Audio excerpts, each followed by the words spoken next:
सो हे hello everyone, astro Akshay में आपका स्वागत है। आज मैं एक कुंडली लेने वाला हूं जिसमें मैं बात करूंगा कि शादी कब होगी और कैसे कुंडली से जान सकते हैं कि हमारा मैरिज टाइम कब निकल के आ रहा है कुंडली से। और इसमें मैं शादी का टाइम निकालने की कई सारी नई नई टेक्निक बताने वाला हूं। तो जो भी व्यूअर्स इस चैनल पर नए हैं वो चैनल को सब्सक्राइब कर दें और साथ ही नोटिफिकेशन का आइकन जो है उसको ऑन कर दें, जिससे उनके पास चैनल के नए नए नोटिफिकेशंस आते रहें। और मैं इस चैनल पर ज्योतिष से रिलेटेड कई सारी इन्फॉर्मेटिव वीडियो डालता रहता हूँ, जिससे आपकी जो ज्योतिष की समझ है वो इम्प्रूव हो सके। तो अब वीडियो को शुरू करते हैं। जो इस कुंडली की बर्थ डिटेल्स है वो मैं वीडियो में शेयर कर दूंगा। तो अब कुंडली का एनालिसिस शुरू करते हैं। तो कुंडली में शादी देखने के लिए हमें सबसे पहले कुंडली के 7th हाउस को एनालिसिस करना पड़ता है, क्योंकि कुंडली का जो 7th हाउस होता है वही हमारी शादी को गवर्न करता है। हमारी शादी का कैसा एनवायरनमेंट है और कैसी हमारी शादी रहने वाली है, तो जो कुंडली का 7th हाउस होता है वो इसको बताता है। तो सबसे पहले मैं देखता हूँ कुंडली के 7th हाउस को। 7th हाउस पर 7 नंबर राशि बनी हुई है। 7 नंबर राशि जो होती है तुला राशि होती है और जिसका कि स्वामी होता है वो शुक्र होता है। और शुक्र जो है वो इस कुंडली में 12th हाउस में जाकर 12 नंबर राशि में उच्च राशि में बैठा हुआ है, जो एक अच्छी बात होगी। इस हाउस में कुंडली के कोई भी प्लैनेट बैठा नहीं हुआ है।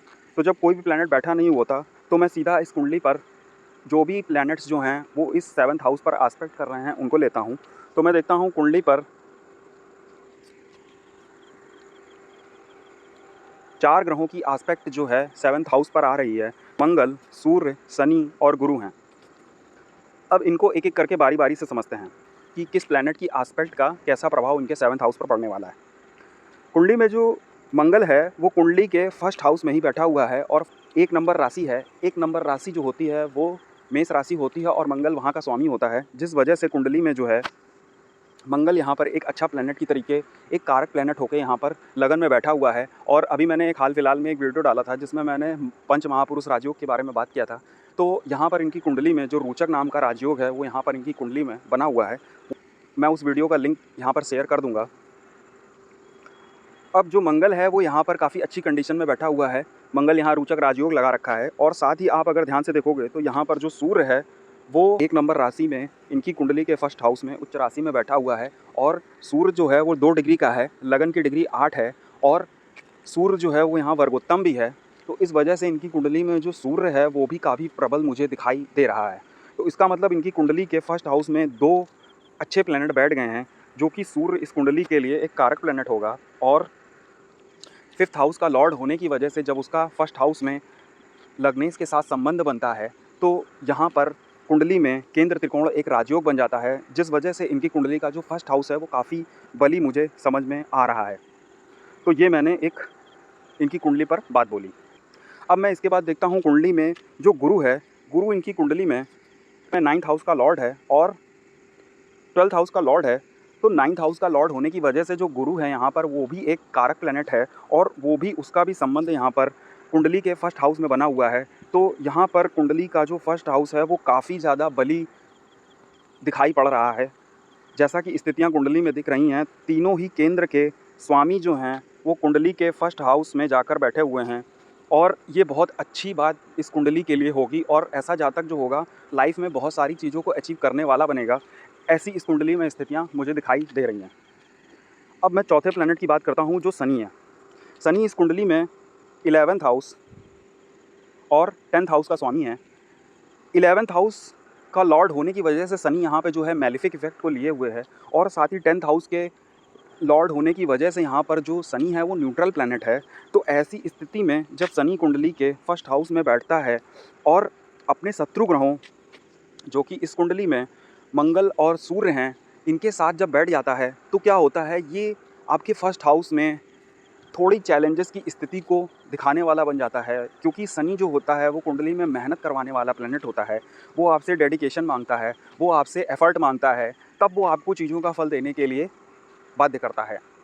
लेकिन कुंडली में जो 1st हाउस की स्थिति है वो काफ़ी ज़्यादा मजबूत है, क्योंकि कुंडली में 3 केंद्र त्रिकोण राजयोग लगे हैं। तो इस तरीके से कुंडली में जो 1st हाउस है वो काफ़ी ज़्यादा बली है। और अगर आप ध्यान से देखोगे जो शनि है वो इस कुंडली में लगन में नीच राशि में बैठा है। तो शनि के अंदर जो मैलिफिक इफेक्ट है वो कहीं ना कहीं मंगल, सूर्य और गुरु को, जो कि यहाँ पर कारक प्लैनेट हैं, उनमें ट्रांसफ़र करने की कोशिश कर रहा है। तो अगर इस कुंडली में मैं शनि का उपाय करता हूँ, और हालांकि कुंडली में शनि जो है वो कमज़ोर स्थिति में है, लेकिन शनि का वहाँ पर नीच राशि में बैठना ये एक अच्छी बात नहीं होगी, खासकर हेल्थ और इन सब के पॉइंट ऑफ व्यू से। और ये क्या होगा, मंगल के अंदर थोड़ा एग्रेशन भर देगा और उसको थोड़ा बूस्टअप कर देगा। तो ऐसा व्यक्ति बहुत ज़्यादा स्वाभिमानी हो जाता है, क्योंकि इनकी कुंडली में जो फर्स्ट, फिफ्थ और नाइन्थ हाउस के लॉर्ड हैं वो केंद्र के फर्स्ट हाउस में ही बैठ गए हैं, जिसकी वजह से इनकी कुंडली में जो अग्नि तत्व जो है वो कहीं ज़्यादा गुना बढ़ गया है, जिस वजह से ऐसा व्यक्ति बहुत ज़्यादा एग्रेसिव होता है, बहुत जल्दबाज होता है और बहुत सारी चीज़ों को डोमिनेट करने की कोशिश करता है। ऐसी कुंडली में स्थितियाँ दिखाई दे रही हैं।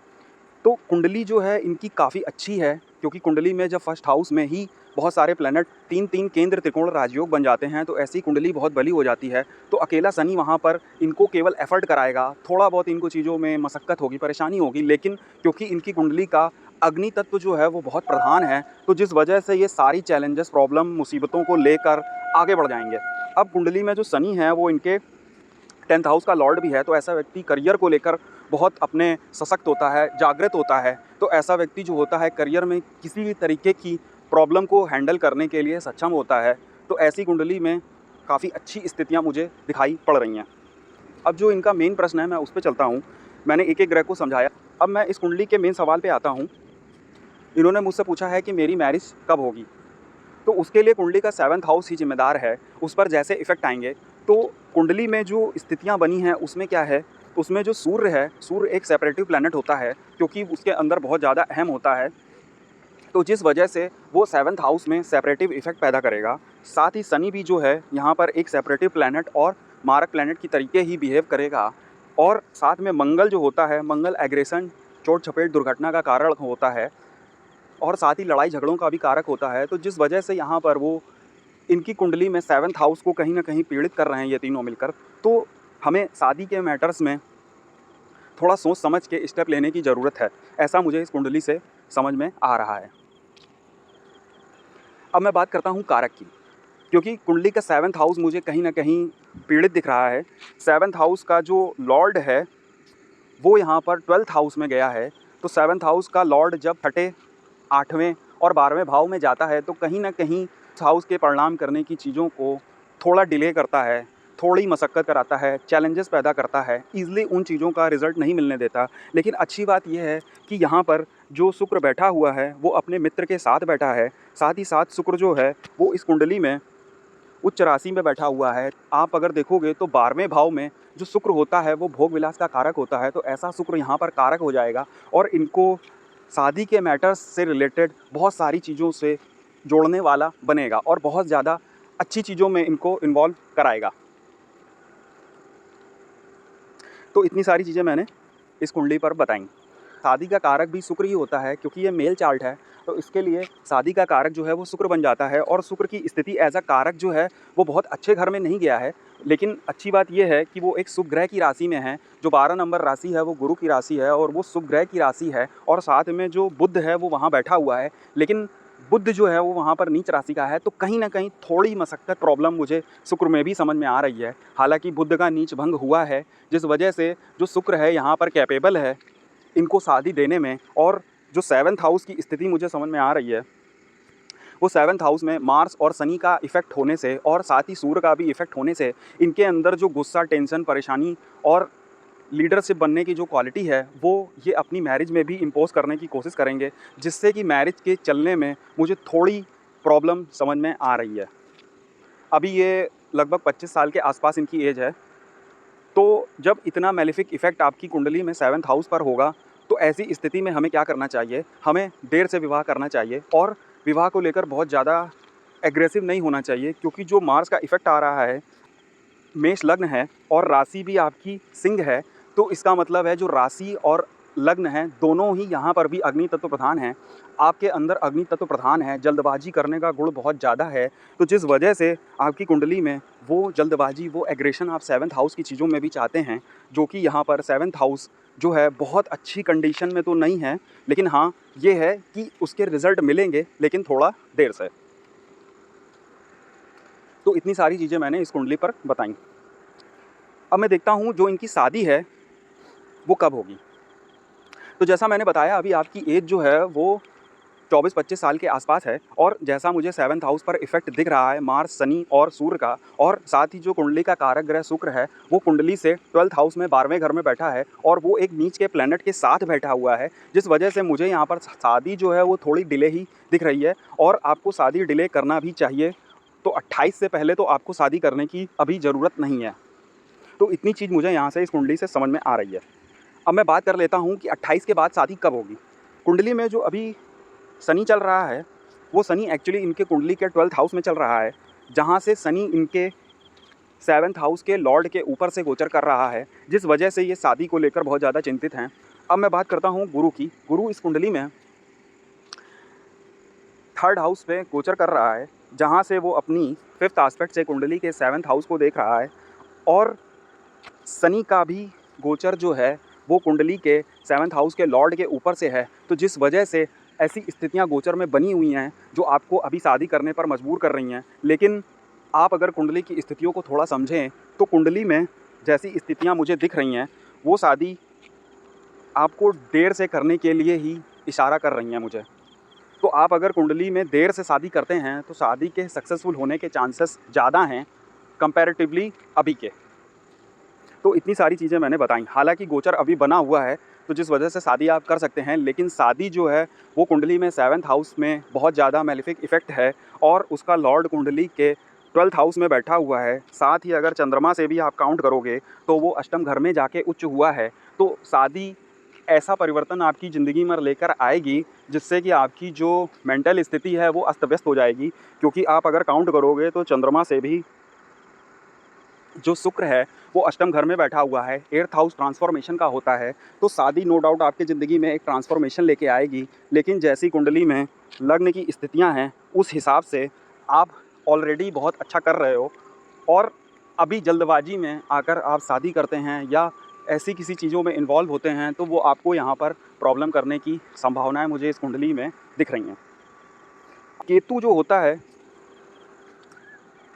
वो कॉर्ड है, और जहाँ केतु बैठा होता है उस राशि का जो राशिपति होता है, गोचर में जब गुरु उस राशि के राशिपति को दृष्टि देता है तब आपकी कुंडली में शादी का योग बनता है।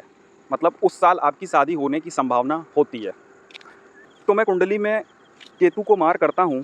कुंडली में जो केतु है वो 10th हाउस में बैठा है, और केतु जिसकी राशि में बैठा है वो 10 नंबर राशि है, शनि की राशि, और शनि कुंडली में लगन पे बैठा है। तो जो शनि है, जब गुरु गोचर में शनि को एस्पेक्ट करे अपनी 5वीं, 7वीं और 9वीं दृष्टि से, उस ईयर में आपकी शादी होने की संभावना ज़्यादा है। अब ऐसा कब होगा? तो कुंडली में जो गुरु हैं वो सिंह राशि में जो है गोचर करेंगे 26 जून 2027 के बाद। तो तब उस टाइम पर जो शनि है उसको वो एस्पेक्ट करेंगे अपनी 9th एस्पेक्ट से, तब आपकी कुंडली में शादी का योग बनेगा। तो ये एक फार्मूला है, केतु फार्मूला, जिससे हम शादी का टाइम निकाल सकते हैं। अब इसके साथ साथ मैं एक दूसरे भी सूत्र की बात करता हूँ जो नवमांस कुंडली का है। कुंडली में जहाँ पर भी आपकी कुंडली का 7th हाउस का लॉर्ड नवमांस में बैठा होगा, गोचरवश गुरु जब उस राशि से त्रिकोण में गोचर करेगा तब आपकी शादी होने का टाइम आता है।